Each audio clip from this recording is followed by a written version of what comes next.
Nakon ukrajinskog slavlja na Eurosongu stiže odmazda Rusa koji su s natjecanja izbačeni. Ukrajinci tvrde da su Mariupolj zasuli fosfornim bombama na kojima su bile ispisane i zastrašujuće poruke upućene izvođačima. Željka Miša.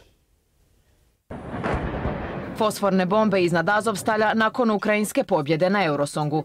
Lokalne vlasti u Mariupolju tvrde da su ih Rusi napali inače zabranjenim bombama koje pri izgaranju postižu temperaturu do 2500 stupnjeva Celzijevih. Istodobno na Telegramu su se i Rusi pohvalili fotografijama navodnih bombi s ispisanim porukama uz datum 14. svibnja.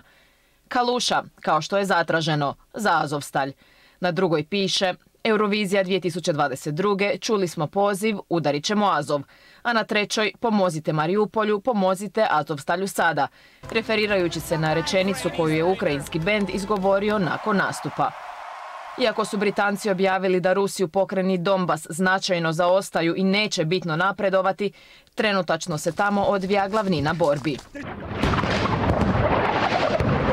Ситуація на Донбасі залишається дуже важкою. Російські війська досі намагаються показати хоча б якусь перемогу. На 80-й день повномасштабного вторгнення це виглядає особливо божевільно, але вони не припиняють всіх цих намагань. Крок за кроком змушуємо окупантів піти з нашої землі.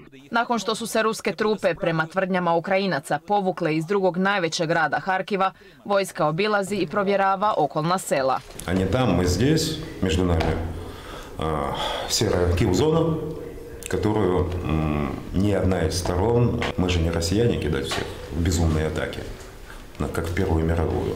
Они, потому что они тут же будут, понесут очень большие потери. И война перешла в ранг дистанционной работы артиллерии. Они по нам, мы по ним.